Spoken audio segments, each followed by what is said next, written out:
sunt chiar atât de tare, dar nu este motiv să te bagi în picioare. Nu cânt pentru bani, dar cânt pentru mine și o să-ți demonstrez că sunt mai bun decât tine. Nu contează că ești ministru sau avocat, în fața mea rămâi un prost accentuat. Poate și ai bani, dar asta nu contează, căci visurile tale nu se realizează. Ai făcut o piesă și acum e totul în glumă. Fii atent, frate, încă ai la gură să m-ai uitat că eram prieten, te credeam mai sus bine, dar astăzi vrei să fii băiat ca și mine. Vrei să fii prieten, să cântăm amândoi pe scenă. Mai uite-te la tine, ai pe spate piele, mergi pe drumul tău și ai grijă ce faci. În unele momente ar fi mai bine să taci. Am învățat de mic până am ajuns mare, după fiecare lovitură să rămân pe picioare. Chiar dacă doare, totul trecător, știu ce vreau să fiu, am un mare viitor. Da, am fost prieten, dar ai uitat de mine când ți-a venit senzația că trăiești mai bine și nu mai știu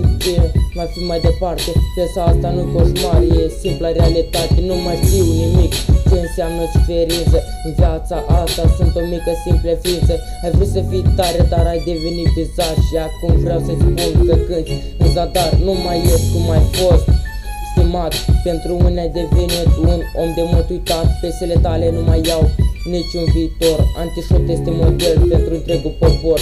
Am revenit să cânt, că mulți încă sperau că o să mă întorc în repte. Asta nu uitau, că doar eu pot să cânt ce văd și ce simt și le spun adevărul.